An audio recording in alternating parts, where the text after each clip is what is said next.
beaucoup d'avoir de nouveau un panel avec des experts de la Suisse, mais aussi de la France, qui vont, et interprofessionnels, je dois aussi le dire, qui vont s'échanger sur leurs expériences qu'ils ont fait par rapport aux téléconsultations.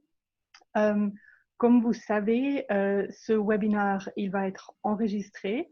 J'aimerais aussi vous rendre attentif au fait que vous avez la possibilité de poser des questions ou de converser avec nous si c'est vraiment urgent, en levant la main, comme ça on peut vous donner le micro pour que vous pouvez poser vos questions. Mon nom, c'est Manuela Escher, je suis professeure associée à l'Université de Lausanne et puis infirmière consultante au département d'oncologie.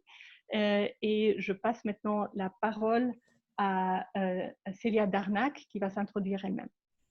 Merci Manuela. Donc oui, moi je suis Célia Darnac, je suis infirmière clinicienne spécialisée sur le département d'oncologie et au CHUV à Lausanne et coordinatrice scientifique entre l'Institut universitaire de recherche et de formation en soins et le partenariat avec le département d'oncologie également. Je passe la parole à André Lopez, mon collègue, pour finir de s'introduire aussi.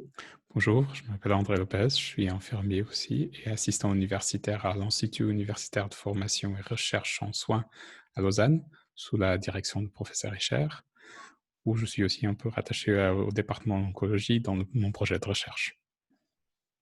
Okay. On va continuer avec Adeline. Bonjour, donc moi je suis infirmière à Gustave aussi depuis 10 ans et je suis plus spécialement sur le projet qui s'appelle CAPRI, qui est un projet de télésuivi des patients sous anticancéreux oraux. Merci. On passe à Nicolas.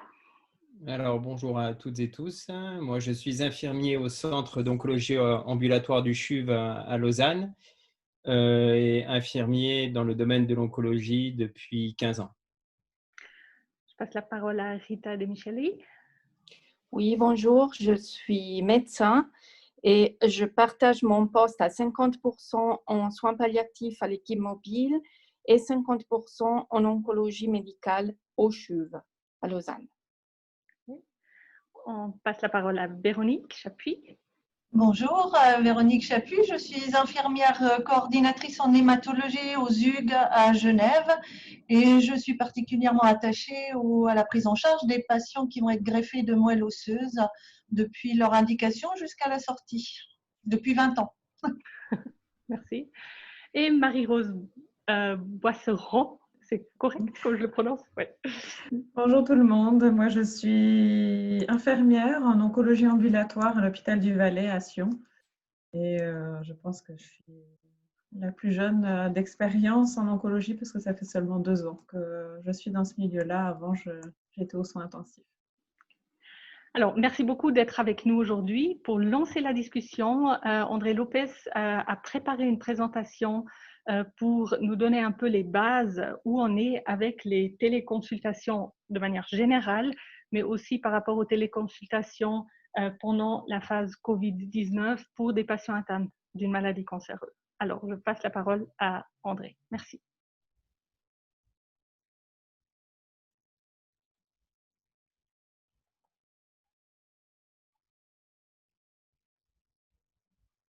André, ton micro.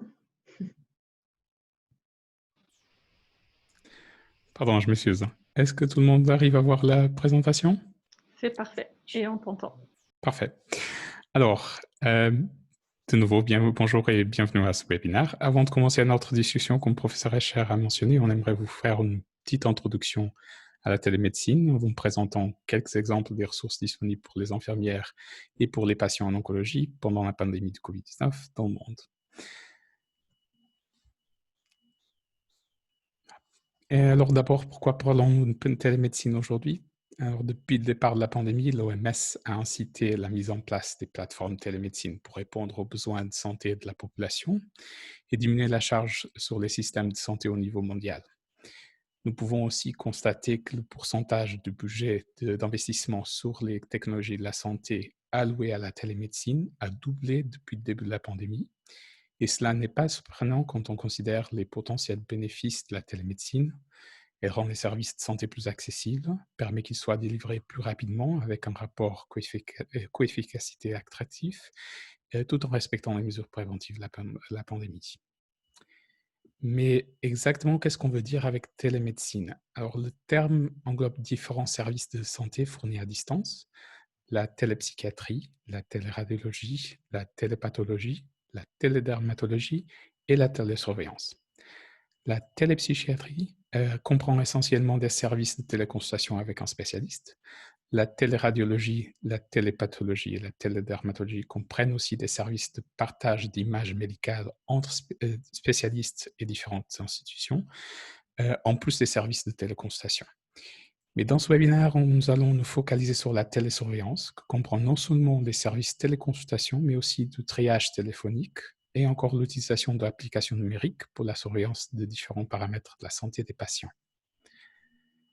Spécifiquement, nous allons relever quel type de services de télésurveillance existent pour les patients en oncologie et quelle opportunité en termes de rôle existe pour les soins infirmiers. La téléconsultation, qui s'explique d'elle-même, est probablement le service avec lequel nous sommes plus familiarisés et dont les exemples sont les plus nombreux.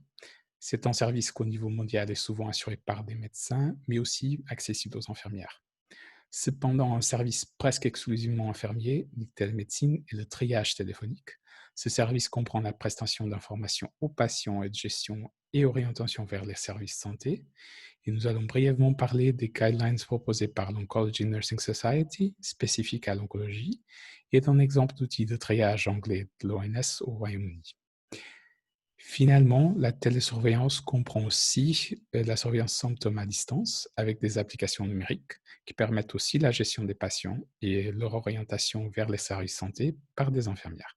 Nous allons présenter l'exemple du français du programme Capri Covid de l'Institut Gustave Roussy. Parlons maintenant du triage téléphonique.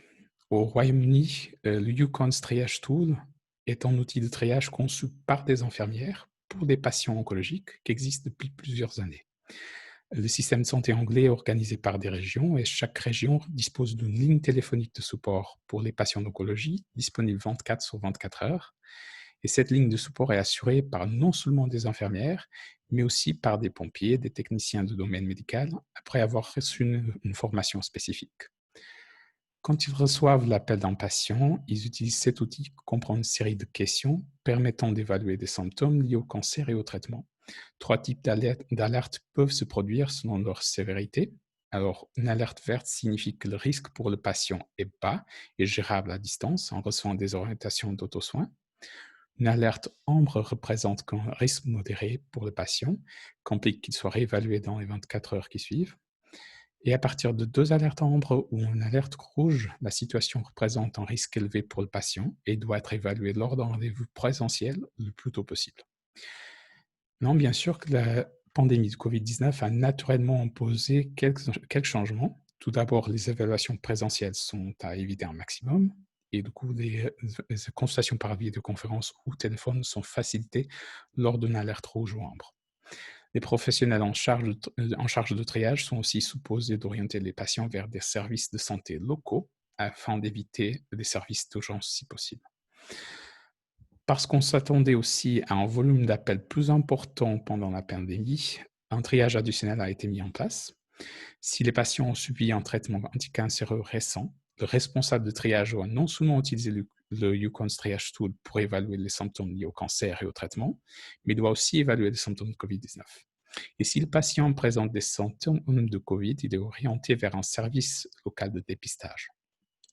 Si le patient n'a pas subi un traitement récent, il est rapidement évalué pour les symptômes de COVID-19. Et si les symptômes sont présents, l'appel est renvoyé au NHS 111, qui est la ligne standard de support du système de santé, et qui prend le relais du cas.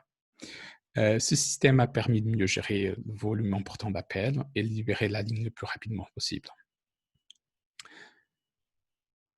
L'Oncology Nursing Society a produit depuis plusieurs années des guidelines pour le triage téléphonique des patients oncologiques. Et depuis le début de la pandémie, l'ONS recommande un guide de triage spécifique pour le COVID-19. 2 versions de ces guides sont disponibles, une pour les cas diagnostiqués ou suspects et une autre pour des cas d'exposition confirmés. Et les guidelines diffèrent aussi selon les heures de fonctionnement du service de triage. Donc, la version que vous voyez sur le slide est conçue pour des heures de fonction normales des services santé, et une autre existe pour des situations hors ces heures, donc qui orientent des patients vers des services d'urgence. Ce guide de triage oriente l'infirmier vers différents protocoles d'intervention selon leur réponse à des questions. Donc, chaque protocole contient des informations et conseils à donner aux patients en fonction des réponses précédentes. Et ces conseils sont déjà formulés comme une conversation. Donc, l'utilisation est vraiment facilitée. Parlons un peu des applications numériques. L'exemple qu'on va présenter aujourd'hui, c'est celle du Capri Covid. Et en mars 2020, l'Institut Gustave Roussy a mis à disposition un programme de télésurveillance pour les patients oncologiques diagnostiqués avec le Covid-19. Les patients admis dans ce programme peuvent choisir entre deux modalités de télésurveillance. Si le patient n'a pas d'accès à Internet, une surveillance quotidienne par téléphone est assurée par une infirmière navigatrice qui pose des questions pour évaluer ses symptômes. Mais si le patient a l'accès à l'Internet et un smartphone, il peut utiliser l'application numérique Capri Covid répondant à un questionnaire électronique 2 fois par jour. Les réponses des patients sont enregistrées dans leur dossier médical informatisé. Si aucune alerte se produit, le patient est encouragé à rester à domicile et à continuer de participer dans le programme. Si une alerte est déclenchée, l'infirmière réévalue le patient pour des symptômes liés au Covid-19, avertit le médecin des urgences et l'oncologue du patient et l'oriente vers les services d'urgence. Nous avons entre nous Madame Boukobza qui a participé dans ce programme et qui partagera son expérience avec nous un peu plus tard. Et finalement, après cette vue d'ensemble des solutions des différents pays pendant la pandémie, on se pose la question, quelles sont les solutions disponibles en Suisse finalement ? Contrairement au Royaume-Uni ou à la France, nous ne disposons pas d'un plan national de télémédecine. Cependant, plusieurs institutions ont mis en place des téléconsultations et l'FMH a recommandé un guideline pour les mener pendant la pandémie de Covid-19. Cependant, la participation des infirmières aux téléconsultations n'est jamais mentionnée dans ce guide. Pour le triage téléphonique, la Fondation de sécurité des patients suisses a publié un guide d'orientation pour l'organisation de triage téléphonique dans les cabinets médicaux. Et ce guide propose multiples exercices pour aider les cabinets à identifier leurs besoins, atouts et aspects à travailler pour créer un système de triage performant. Ce guide n'adresse pas les infirmières non plus, se réfère uniquement aux médecins et aux assistantes sociales. Du point de vue des applications numériques, plusieurs plateformes, dont la majorité privée, se sont adaptées à la pandémie, mais à notre connaissance, aucune n'a été conçue spécifiquement pour les patients d'oncologie. Certaines institutions se sont associées à ces plateformes privées. Par exemple, les hôpitaux universitaires de Genève ont mis à disposition une application pour la surveillance des symptômes des patients diagnostiqués ou suspectés de Covid-19. Cependant, plusieurs défis se posent à l'expansion de la télémédecine en Suisse, selon la FMH. Les politiques de santé sont relativement hétérogènes entre les cantons. Des critères de qualité et de standards de compétences en téléconsultation restent à définir. L'interopérabilité des infrastructures télémédecine est encore limitée aussi. Et pour l'instant, nous ne disposons pas de modèle de rémunération approprié aux différentes prestations numériques. Et c'est avec ces remarques sur les différentes solutions de télémédecine et les potentielles opportunités pour les soins infirmiers que nous introduisons ce webinaire. Nous allons échanger un peu de nos expériences avec ce domaine en pleine expansion. Merci de votre attention. Je vais maintenant laisser la parole à nos modératrices, Célia Darnac et professeur Manuel Escher. Merci André. Merci beaucoup pour cette belle overview des évidences. Alors, pour commencer ce webinaire, je vais déjà commencer avec la première question. Donc, est-ce que les téléconsultations existaient avant la pandémie Covid-19? Et puis, pour commencer à répondre à cette question, je laisse la parole dans un premier temps à Adeline. Alors, pour ce qui est de Gustave Roussy, il n'y avait pas vraiment de vraies téléconsultations médicales. Il y avait des consultations téléphoniques qui étaient déjà en place, mais de manière un peu spontanée par certains oncologues. Ce qui existait déjà, donc, c'est le dispositif Capri. C'est un dispositif de télésuivi pour les patients sous anticancéreux qui a été débuté en octobre 2016. C'était un protocole de recherche qui a été fait sous forme d'essai randomisé avec un suivi par des infirmières de coordination. Donc une ligne dédiée et à la fois une plateforme communicante pour les professionnels et pour les patients avec une application numérique. Donc le but, c'était un suivi des toxicités des patients sous anticancéreux oraux et un moyen de communication avec l'extérieur aussi des professionnels de ville. Voilà. Très bien, merci beaucoup. Maintenant, je passe la parole à Nicolas.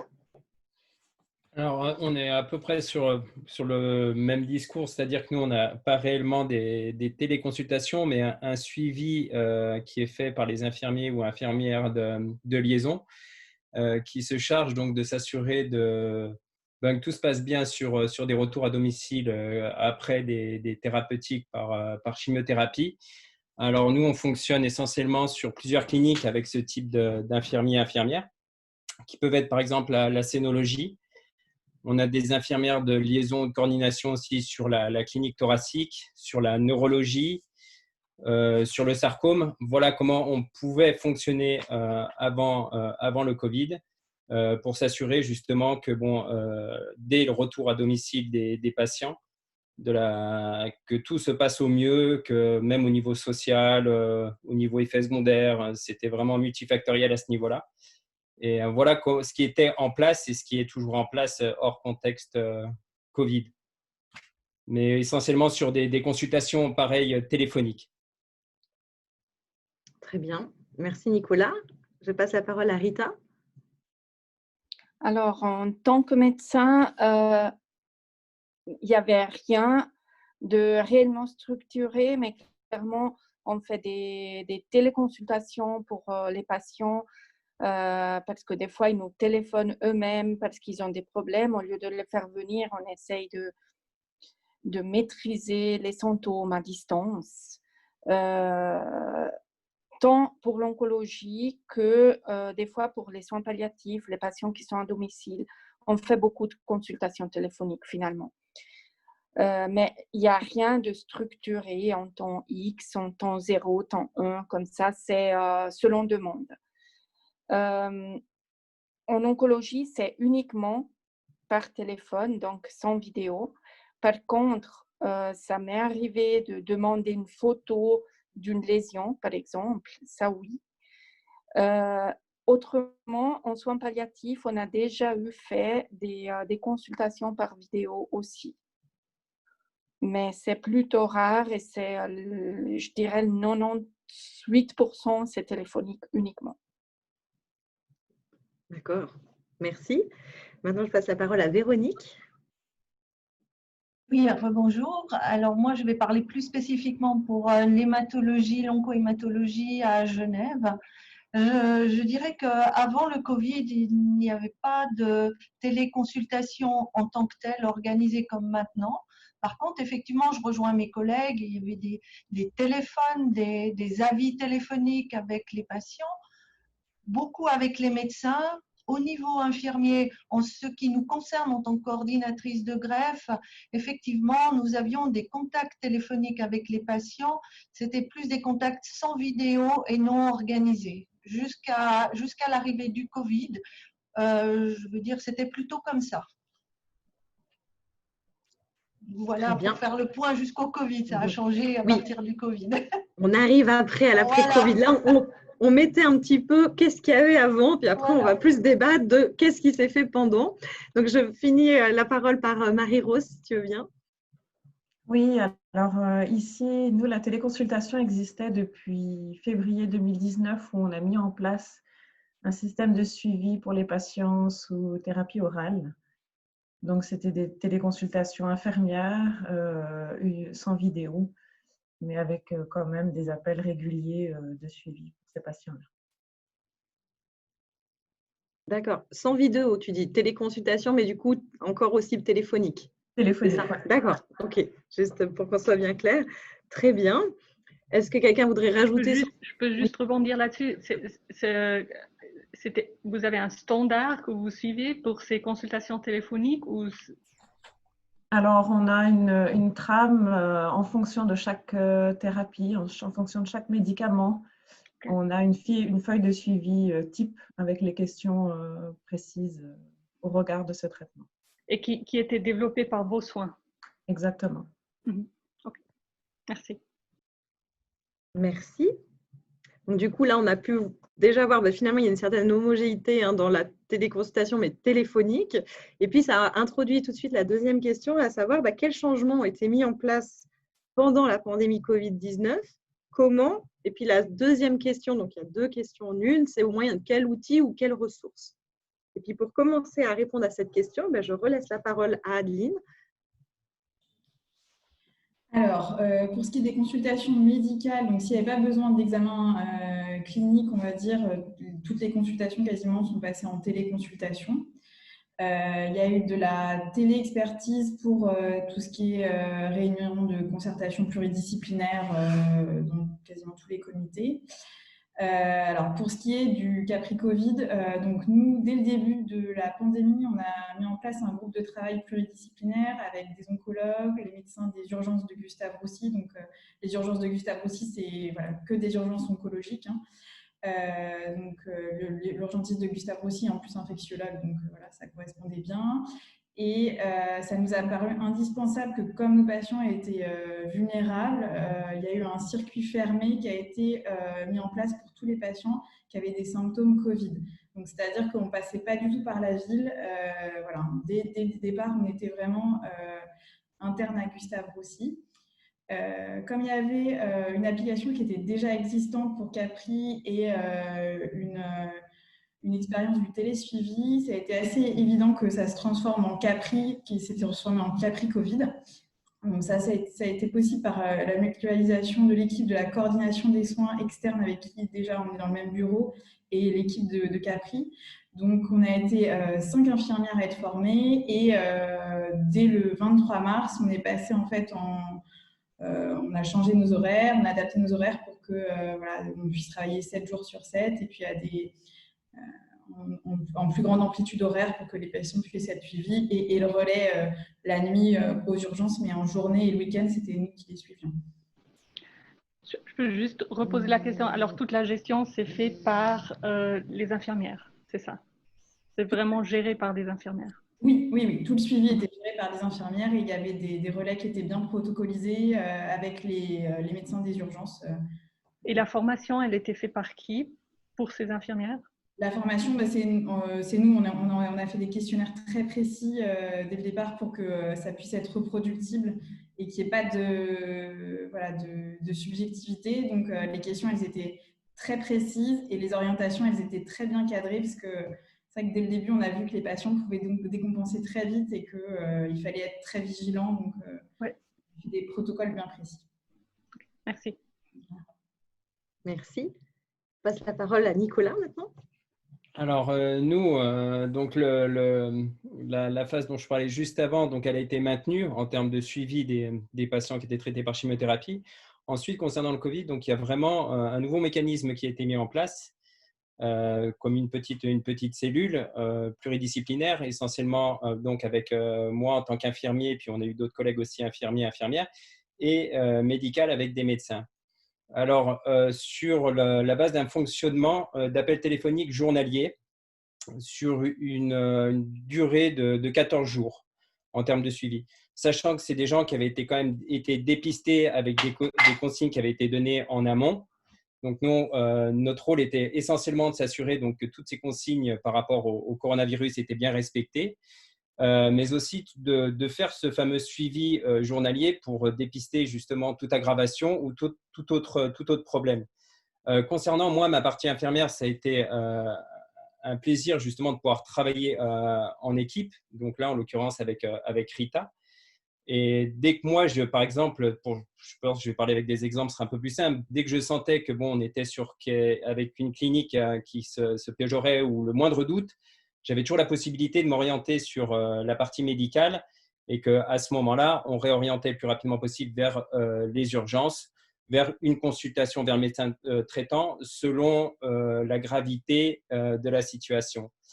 En termes d'outils, j'en profite pour répondre aussi à cette question, essentiellement avec un tableau Excel qui a été mis à jour de manière journalière, avec un compte-rendu très succinct qui évoluait donc au fil des jours, mais aussi avec notre support Soariane, avec des transmissions tout simplement écrites et recensées sur informatique.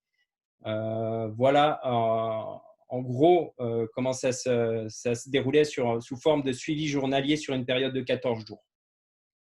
Et je pense que Rita va pouvoir compléter le fonctionnement. Oui. Merci Nicolas. Juste précision pour le dossier Soariane, c'est le dossier informatisé du patient. Voilà, bon, c'est la marque CHUV, mais ou qui existe peut-être ailleurs, mais comme ça on sait de quoi on parle. Voilà. Et du coup, pour compléter cette expérience, je passe la parole à Rita. Alors, je voulais juste compléter sur le Soariane, qui est l'outil informatique, c'est dit.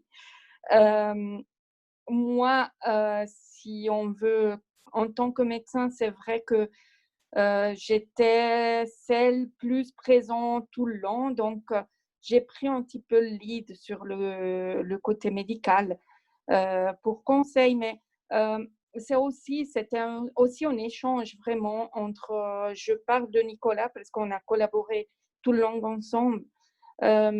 C'était aussi un partage d'évaluation, de réflexion. C'était pas unilatéral. Hein. C'est pas lui me téléphonait, moi je décidais. C'était vraiment, on réfléchissait ensemble. Donc, ça a été très important pour moi, cette pluridisciplinarité, ou deux disciplines. Et puis, l'autre chose que je voulais rajouter, parce que Nicolas a été très complet, c'est le suivi clinique, pas pour les patients Covid, mais pour les patients oncologiques tout court. On a beaucoup repoussé des traitements qu'on pouvait repousser, des contrôles qu'on pouvait repousser, mais il y a aussi eu tout un suivi des patients qui venaient faire un scanner plutôt qu'une IRM. On leur donnait les résultats téléphoniquement pour éviter qu'ils viennent en hospitalier. Voilà. C'est aussi ça en plus. T'es muté. Oui, pardon, j'ai cliqué, mais mon doigt arrivait. Pardon. Ça j'imagine que s'adapter comme ça, de devoir faire des annonces par téléphone, c'est quelque chose que vous ne faisiez pas spécialement avant ou pas du tout? On évitait de le faire avant, vraiment parce que, c'est désagréable pour tout le monde, surtout quand il y a une mauvaise nouvelle annoncée et pas avoir le patient en face. C'est vraiment pas le top. On a choisi aussi un petit peu les patients à qui on annonçait parce que heureusement on connaît nos patients et donc on savait très bien lesquels auraient pu décompenser si on annonçait une progression mais à distance. Donc ceux qu'on craignait le plus, on les a fait quand même venir. Et puis les autres, on a annoncé à distance et heureusement, et je dis vraiment heureusement, la grande majorité n'ont pas progressé. Donc, ouf. Oui. Ouais. Merci Rita. Pour continuer, je passe la parole à Véronique. Oui, alors nous, le contexte est un petit peu différent parce qu'il ne s'agissait pas de patients Covid. Par chance, on a eu très peu de patients Covid identifiés. Je crois qu'il y a eu 3 patients. Et par contre, ce qui a beaucoup changé, c'est que du fait du Covid, on a développé ces informations, deux types de consultations. La première, c'est l'information pour la greffe, qui est un entretien médico-soignant avec le transplanteur qui dure environ 2 heures et qu'on faisait en présentiel avant et qu'on a développé maintenant en télévisioconférence, en fait visioconsultation. Et il faut savoir que 75% de nos patients ne sont pas de Genève, mais sont hors canton de Genève. Donc, ça a permis aux patients d'éviter de venir à l'hôpital. Et la deuxième partie concerne plus les aspects médicaux, c'est-à-dire le suivi des patients qui sortent de l'allogreffe de moelle. Avant, ces patients devaient consulter 2 fois par semaine et on a maintenant développé une téléconsultation, c'est-à-dire 1 fois sur 2. Pour les symptômes, si évidemment il y a un symptôme, que ce soit de Covid ou autre, on fait venir le patient. La chose qui a changé aussi, c'était qu'avant que les patients viennent et soient hospitalisés, notre rôle a été de dépister les Covid. Ça veut dire qu'on devait faire par téléphone cette fois et pas par vidéo, un questionnaire avec le patient pour évaluer les symptômes, à savoir les symptômes du Covid, ce qu'on ne faisait pas avant. Et ça, 24 heures avant l'admission, donc c'est en électif chez nous, l'admission du patient. Cette façon de faire continue maintenant. pour l'instant, on va continuer comme ça avec ces visioconférences téléphoniques avec les patients, d'information en vue de la greffe et de suivi. Est-ce que les patients vous ont donné des retours par rapport à ça? Oui. Quelles sont vos expériences? Alors, quels sont les retours des patients par rapport à leurs expériences? Alors, le retour des patients est un retour positif puisqu'ils ne se déplacent plus et souvent c'est 2 heures de route, voire 3 heures de route. Le confort d'être chez soi pour une information qui est très lourde, puisque quand on explique la greffe pour les patients, c'est un moment extrêmement lourd et compliqué. D'être chez soi avec ses proches est toujours positif pour le patient. Ça, on n'a eu que des retours positifs. Pour le suivi post-greffe, c'est aussi des retours positifs, hein, en termes de diminution de fatigue, en termes aussi de confort d'être chez soi et de pouvoir parler. Donc, c'est programmé, hein, c'est des rendez-vous programmés. Pour le soignant, donc en l'occurrence, mon constat, c'est qu'on a moins d'évaluation du patient lorsqu'on l'a en vidéoconférence. Il faut savoir que les patients, la plupart de nos patients, les 3/4, on ne les connaît pas, on ne les a jamais vus. Donc, souvent, le fait de les avoir en présentiel nous permet mieux de se faire une opinion sur, j'ai envie de dire, on ne voit pas quelqu'un qui a un poids très, très bas parce qu'on voit juste la tête, par exemple. On le voit pas. Il y a un ressenti qui manque dans la téléconsultation, mais c'est minime parce qu'on se fait l'opinion après et on développe aussi quand même un aspect relationnel de confiance malgré tout avec la téléconférence. Je trouve que ça, c'est positif vraiment dans tout l'ensemble de la prise en charge. Merci. Merci. Merci, oui, c'est vraiment intéressant aussi. Et est-ce qu'il y a eu des difficultés d'adaptation pour les patients? Oui. Dans quel sens? Notamment les personnes plus âgées qui ont une problématique de gestion de l'outil. Alors, je voulais juste préciser qu'on a une application qui s'appelle Hugues Atome, dont vous n'avez pas cité dans la présentation, qui est vraiment l'application dédiée pour la téléconsultation. On doit utiliser cette application qui se fait soit par téléphone, smartphone, ou par informatique, par ordinateur. Mon expérience, c'est que pour des patients très âgés qui n'ont pas un matériel sophistiqué, c'est compliqué. Ça prend parfois 1 heure avant pour qu'ils arrivent à se connecter, que tout marche bien et voilà. Une fois que ça c'est fait, ça va. Mais c'est compliqué pour certains patients de pouvoir être connectés. On ne peut que imaginer, Oui. ça a déjà été un challenge aussi pour nous, donc on ne peut que imaginer effectivement suivant l'habitude à utiliser en fait les médias. Ouais, effectivement, Ouais. c'est compliqué. C'était ça. Merci. Merci beaucoup. Allez, je passe la parole à Marie-Rose. Oui, alors pour nous, ce qui a changé, un peu comme Véronique, on a instauré les appels systématiques la veille des traitements de chimiothérapie pour nos patients où, pareil, on avait un questionnaire précis quant aux symptômes possibles, la fièvre, etc. Donc, on écartait tous ces risques et puis on leur précisait que si le jour du traitement, ils devaient reprendre leur température avant de venir et que si c'était positif, ils devaient nous appeler avant de se déplacer. Donc ça, on a réalisé ces appels quotidiennement jusqu'au 1er juin. Et c'est là où on a estimé que l'ensemble des patients avaient connaissance de ces questionnements parce qu'après, on a modifié nos feuilles de rendez-vous avec en dessous, pareil, ce fameux questionnaire qu'ils devaient cocher avant de venir. Voilà. Après, ce qui est pour les patients positifs au Covid, là aussi, heureusement, il y en a eu très peu, mais sous ordre médical, on les a suivis de manière régulière, voire quotidienne, par téléconsultation pour s'assurer de la bonne évolution. Et si péjoration, c'était redirigé de manière intra-hospitalière. J'aimerais rebondir un tout petit peu pour l'évaluation des symptômes. La fièvre, c'est assez clair parce qu'ils peuvent la mesurer. Mais la dyspnée, par exemple, si vous êtes en téléphone ou même en visio avec le patient, Quelles expériences vous avez fait pour évaluer est-ce que le patient il est vraiment en dyspnée ou pas, parce que voilà, c'est quand même un symptôme très important. Effectivement. Après, on s'est basé sur des questionnaires que les médecins nous ont transmis. Après, ça se fait au cas par cas, effectivement. Au moindre doute, on réorientait le patient vers un avis médical. Et pareil, au moindre doute, un déplacement se faisait.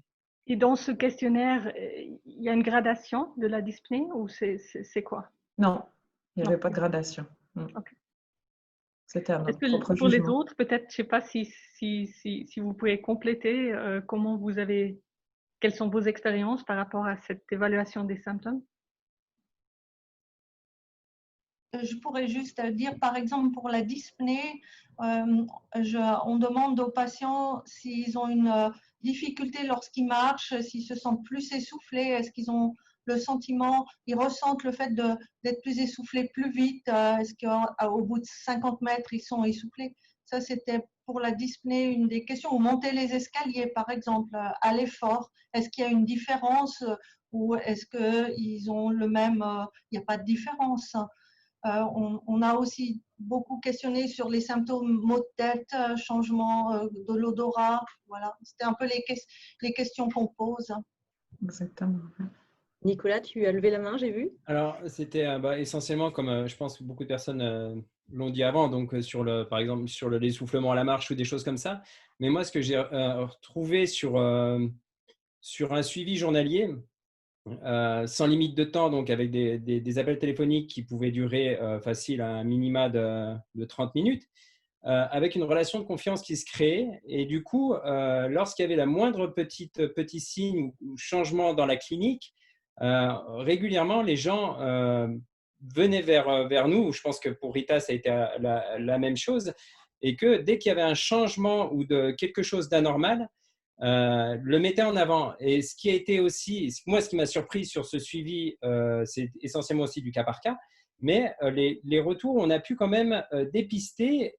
J'ai souvenir quand même d'une embolie pulmonaire, donc on était hors contexte, a priori hors contexte Covid ou coronavirus, et qu'il y a des choses où il y a eu des hospitalisations, qui n'étaient pas du tout en lien avec des symptômes ou une clinique de Covid. Et juste moi pour souligner, voilà, les gens venaient facilement, dès qu'il y avait une anomalie, à la mettre en avant, de par la relation de confiance et un entretien journalier. Merci. Oui, Rita? Je partage totalement ce qui dit Nicolas. Les patients, vraiment, jour après jour, sont entrés en confiance et puis on les connaissait aussi et puis on sentait, même si quand ils n'osaient pas dire qu'il y avait quelque chose sous-jacent qui n'allait pas. Je me rappelle d'une patiente qui ne voulait pas être hospitalisée, donc elle a cherché de me cacher les symptômes, mais j'ai tout de suite senti qu'elle était au téléphone différent que d'habitude. Donc, j'ai cherché, j'ai creusé moi-même directement et puis finalement, on a dû l'hospitaliser. Après, tout s'est bien passé, mais je veux dire, la confiance était un élément important. Et puis, moi, personnellement, ce que j'utilisais quand vraiment le patient ne savait pas dire déjà s'il était essoufflé à la parole, il faut se rappeler que la dyspnée, c'est un symptôme subjectif. Donc, on a aussi des hétéro-évaluations qu'on peut faire, mais c'est surtout le patient qui va te dire s'il se sent plus ou moins essoufflé. Et puis, si on a un patient BPCO, c'est toujours différent qu'un patient qui est en bonne santé. Mais les patients savent dire s'il y a une différence jour après jour. Déjà ça. Et puis, moi, ce que j'utilise, mais dans mon quotidien, donc je l'ai appliqué aussi au suivi COVID, c'est les ESAS, donc les échelles où je demande si 0, c'est pas de peine du tout à respirer et 10, c'est la peine maximale imaginable, vous vous situez où? Ou bien si c'est très faible, moyen, forte ou très forte. Donc, j'essayais de faire ça, mais surtout de voir sur le temps si ça changeait. Mais nous, on n'était qu'au téléphone, donc on ne voyait pas les patients. Des fois, ça m'est arrivé d'un cas que je le sentais dysnéique à la parole alors qu'il ne l'était pas avant. Et puis, il l'a pu confirmer. Mais voilà, la confiance faisait beaucoup. Et sinon, comme dit Nicolas, le suivi jour après jour nous permettait de voir les différences. Juste pour oui, Adeline, on vous passe tout de suite la parole, mais juste pour compléter, le ESAS, c'est le Edmonton Symptom Assessment Scale, qui existe en français et qui permet d'évaluer la gravité ou la sévérité des symptômes, en fait. Ouais. Des symptômes les plus fréquents. Des patients oncologiques. Adeline? En fait, nous, ce qu'on a fait, c'est qu'on gradait la dyspnée selon le NYHA.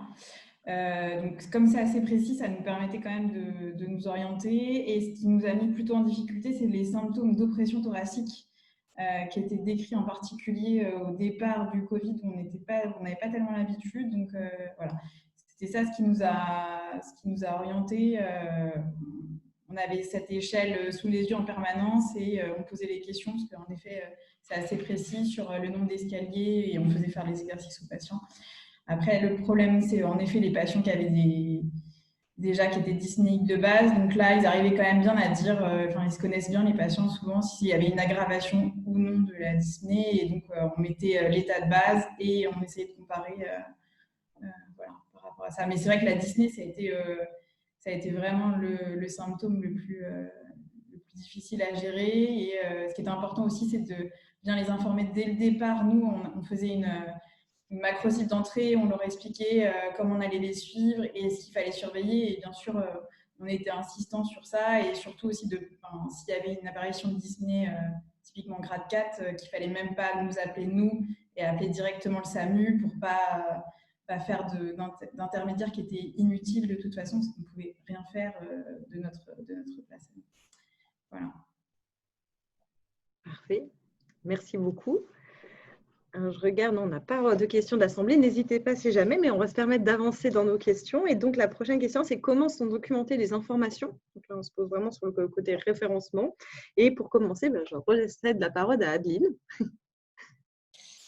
Alors, donc en fait, nous, toutes les informations, elles sont mises en place sur une plateforme qui est dédiée. C'était une plateforme qui était utilisée donc, dans Capri, qui est une plateforme sécurisée. Donc, les données de l'application, elles se mettaient directement sur la plateforme, qui avait une correspondance sur la plateforme professionnelle.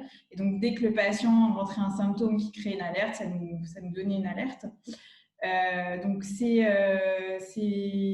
patient reported outcomes qu'on avait mis en place, donc ils ont été établis de manière très précise avec en effet l'oncologue, l'infectiologue, pour que voilà, ce soit le plus précis possible, en particulier par exemple pour la dyspnée. Après, pour les patients qui n'avaient pas de possibilité de faire l'application, on avait les grilles d'entretien, donc comme je disais, qui étaient très strictes et les orientations qui étaient qui étaient encadrées par des algorithmes. Et donc voilà, au fur et à mesure des suivis, donc nous on a suivi en tout 134 patients, donc soit ambulatoire pur, soit en sortie d'hospitalisation, et donc on les suivait aussi 14 jours et avec 48 heures de disparition des symptômes. Et on a aussi été vigilant aux vulnérabilités qu'on a dépistées au fur et à mesure, en particulier des vulnérabilités diététiques. On voyait que les patients en hospitalisation perdaient énormément de poids, donc on a fait des orientations précoces vers des soins de support, l'anxiété aussi qui était majeure dans ce contexte, avec des orientations vers les psychologues. Et toutes les données qu'on a rentrées dans la plateforme, on les a aussi pensées pour qu'on puisse extraire les données en vue d'écrire des articles après scientifiques. Voilà, ça, c'était l'expérience du protocole de recherche préalable. Voilà. Pardon, je m'emporte, je n'avais pas vu que je n'avais pas mon micro. Toutes les données qui étaient sur cette plateforme étaient accessibles par tous les professionnels? Oui, tout à fait. Oui, ok. C'est intéressant. Merci beaucoup. Je passe la parole à Nicolas. Alors nous, c'était beaucoup moins technique. Donc, comme je l'ai dit, j'ai un peu devancé tout à l'heure avec en termes d'outils de support. On a tout référencé sur l'outil informatique donc, qui est Soariane par le biais de transmission écrite. Et ensuite, sur quelque chose de beaucoup plus mathématique par le tableau Excel, sur où toute la partie médicale ou paramédicale avait accès à ce tableau, les personnes au courant. Donc après, voilà, il n'y avait pas de nom donné sur l'outil, essentiellement par du chiffre, pour que justement aussi, après, les données puissent être utilisées pour la littérature ou quelconques études à venir. Mais voilà, en termes d'outils techniques purs, essentiellement les Soariane et Excel. Très bien, merci. Rita, à ton tour. Alors, je rajoute juste une chose. En plus que ça, nous, on n'était souvent pas les personnes référentes du patient. Donc, ce que je faisais, surtout quand le patient se péjorait ou il y avait des alertes ou comme ça, j'avertissais ou Nicolas ou sinon, il passait par moi et puis j'avertissais l'oncologue ou l'hématologue référent de la situation par téléphone, comme ça ils étaient au courant, au cas où ils ne voyaient pas les notes. En plus des notes, faire un appel pour dire attention. Okay. Oui, attention, il ne va pas, ou regarde, j'ai hospitalisé ton patient, que tu saches. Ok. Voilà. D'accord. Merci. Véronique, si tu veux bien. Oui, alors pour ce qui concerne l'expérience dont je fais référence, c'est de la consultation. C'était moins d'expérience par rapport à ce que vous décrivez, Covid.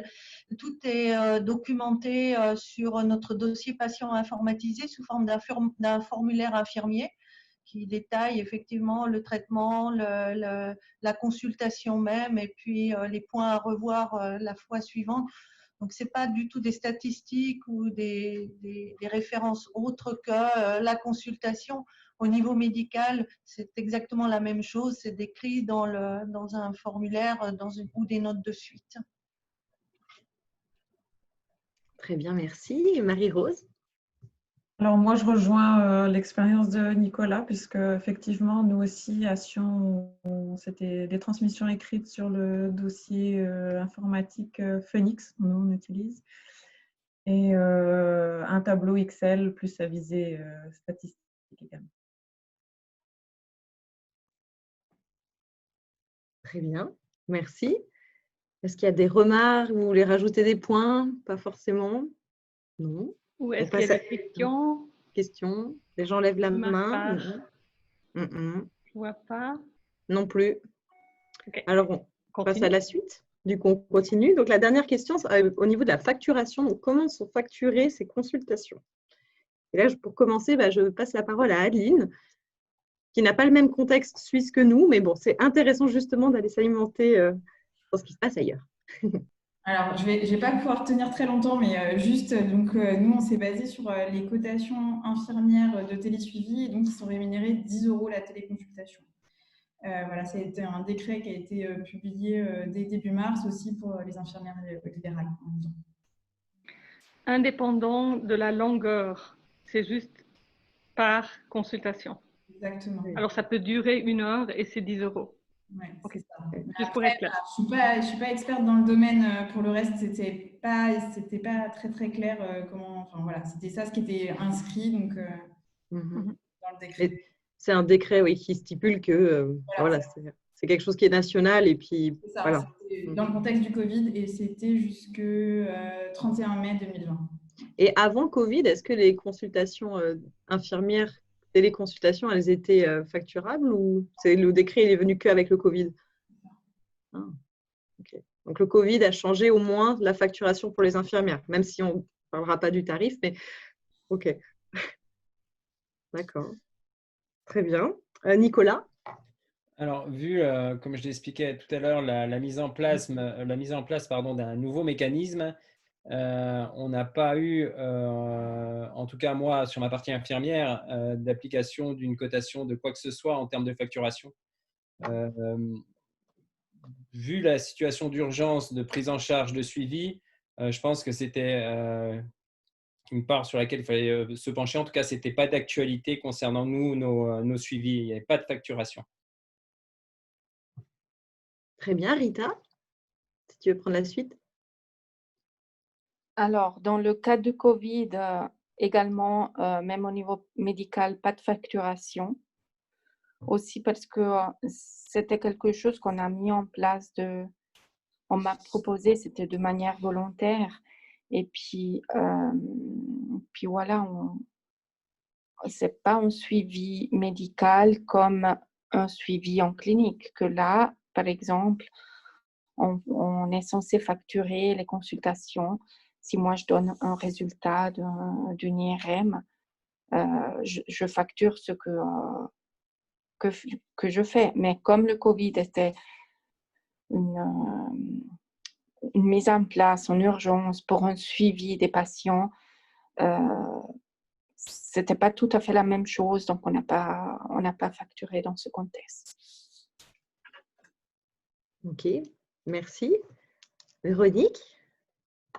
Alors, moi, j'ai pas tellement pu obtenir d'informations, si ce n'est qu'on a une feuille de facturation infirmière qui est remplie par les infirmières, donc, pour laquelle il semble que la facturation soit faite comme une consultation infirmière en présentiel, mais je n'ai pas de certitude. Par contre, ce que je sais, c'est que la consultation que nous faisons, nous, lors d'une infogreffe, elle a continué à être facturée selon le même modèle qui était auparavant avec le médecin transplanteur. C'est une facturation globale. C'est un coût par, en fait, pour l'information en vue de la greffe, et ça n'a pas changé. Il n'y a pas eu de modification de facturation. C'est toujours le même modèle de facturation. Mais je suis désolée, je n'ai pas plus d'informations quant à d'autres modèles de facturation ici. Très bien, merci. Et Marie-Rose? Alors, de notre côté, nous, chaque appel... Pardon, il y a Rita qui levait la main, mais après. Désolée. Chaque appel téléphonique était facturé par tranche de 5 minutes. Et nous, quand on facture aux patients, on a vraiment un item consultation téléphonique.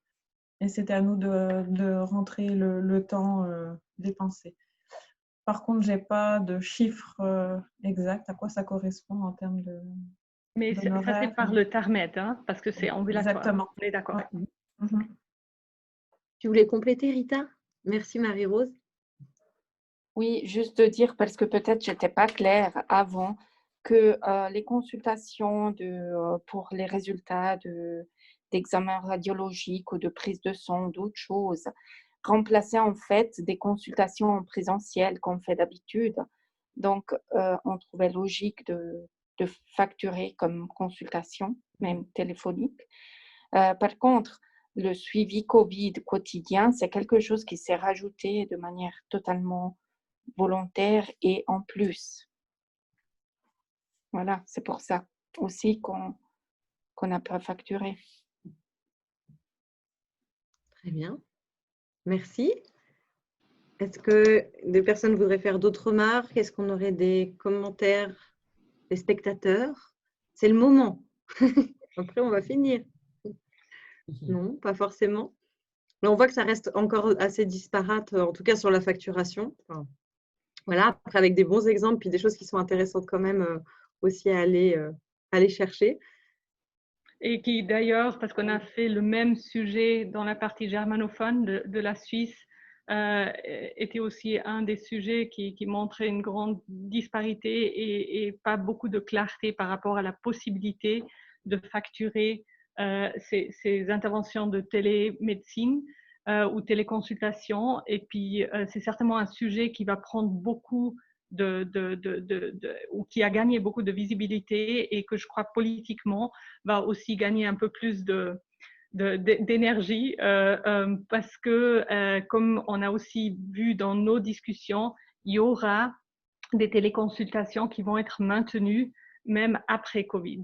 mais ils pourront que être maintenus si on a des ressources qui vont avec et qui vont permettre soit aux infirmières, soit aux médecins, soit aux autres membres de l'équipe soignante de pouvoir les facturer, parce que sinon on ne peut pas leur attribuer le temps nécessaire pour le faire. Alors ça c'est certainement quelque chose qu'on va continuer aussi à suivre avec la Société scientifique des soins en oncologie et les soins en oncologie suisse.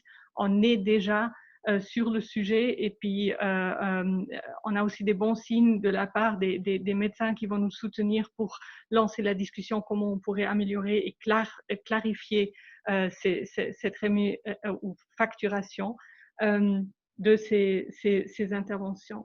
L'autre sujet que je trouvais très intéressant en vous écoutant, c'est la manière comment on approche les symptômes, en fait, par téléphone. Et il semble qu'on a des approches très différentes dans les différents lieux. Et ça, c'est certainement aussi quelque chose qu'on pourrait poursuivre et peut-être un peu plus standardiser en s'échangeant sur nos différentes pratiques. Je crois qu'on peut bien apprendre les uns des autres. Et puis, je trouvais aussi très intéressant qu'à Gustave Roussy, mais je crois aussi au CHUV, avec ces données qui sont récoltées, on aura aussi une base qui nous permettra de faire des recherches pour peut-être prouver est-ce que ces consultations qui sont offertes par téléphone ou par visioconférence ont une plus-value pour les patients ou pas. Mais si on peut montrer que ça a un bénéfice, ça peut aussi nourrir en fait les discussions par rapport à la facturation. Alors, ça montre peut-être aussi l'importance de, si vous lancez des nouvelles interventions, de aussi penser à l'évaluation de ces interventions pour ne pas perdre le momentum, pour pouvoir avoir une évaluation. Est-ce que ça amène quand même une valeur ajoutée pour les patients? Ça, c'est un peu les réflexions en fait que je me suis fait en vous écoutant. Rita, tu voulais rebondir? Exactement, oui. Alors, malheureusement, nous, au CHUV, on n'a pas mis ça par écrit, mais je pense que Nicolas partage complètement ce que je vais dire. On a eu les patients très reconnaissants, même qu'ils attendaient notre téléphone, au point qu'une fois, j'ai téléphoné à une patiente un peu plus tard dans la journée que d'habitude, et puis elle m'a dit « Ah, mais je croyais que vous allez m'oublier ». Et puis, j'attendais votre téléphone. Donc, et puis, vraiment, j'ai trouvé pas mal de patients, surtout au début, très, très angoissés. On passait parfois 3/4 d'heure au téléphone à les rassurer, à répondre aux questions et tout ça. Et puis, ils étaient vraiment très remerciants. Et on voyait au fil des jours, il y avait une confiance qui se tissait. Puis, vraiment, moi, ça m'a énormément motivée à faire ce télétravail. Et je suis sûre que si on demande après aux patients, le 99,9% étaient vraiment contents. Mais d'autant plus important de pouvoir aussi le démontrer et chiffrer Oui. pour prendre des décisions pour la suite. Mais merci beaucoup de ce partage. Je crois, Célia, il nous reste de remercier. Alors, moi, je vais faire les remerciements parce que j'avais le grand luxe de juste vous accompagner comme modératrice, mais je n'étais pas impliquée dans le groupe qui a préparé tout ce webinaire. Alors, j'aimerais aussi remercier Dr Sarah Colomer Lahiguera, qui est membre de notre équipe de recherche, en fait, qui était derrière avec l'équipe. J'aimerais aussi remercier Célia et André qui se sont joints à ce groupe de travail pour organiser ce webinaire et aussi Marie Cabana de la partie germanophone. Mais j'aimerais aussi remercier tous nos intervenantes et intervenants qui se sont joints à ce webinaire aujourd'hui. En tout cas, pour moi, c'était très intéressant, ça donne beaucoup d'idées, comment on pourrait aussi continuer à développer les téléconsultations en collaborant peut-être un peu plus étroitement ensemble. Alors, j'espère que c'est pas la dernière fois qu'on se rencontre. Peut-être on peut aussi switcher de nouveau sur des conférences et symposia et pas que sur des webinars. Moi, personnellement, ça me réjouirait énormément. Et comme les restrictions de voyage entre la France et la Suisse sont un peu plus souples, peut-être on pourra refaire une rencontre en live en automne pour en fait approfondir encore beaucoup plus ce qu'on a échangé aujourd'hui. En tout cas, tous mes remerciements et puis à tous les participants. Ah, je vois qu'il y a une question. Alors si on a encore une minute. Écoute, c'est un non, lien. il y a juste un lien qui est partagé avec nous. C'est les liens positifs de l'étude Capri. Alors, okay. Parfait. Super. Excellent. Ça sera à aller voir, effectivement. Merci beaucoup pour ce lien. On se permettra de mettre le lien aussi. Et puis, alors, on va probablement réorganiser un autre webinaire, mais peut-être aussi une conférence. Et puis, je me réjouis de vous revoir tout prochainement. Merci beaucoup. Merci et beaucoup. Bonne soirée. Merci à tout le monde. Merci beaucoup. Merci. Merci. Merci. Merci. Merci. Merci.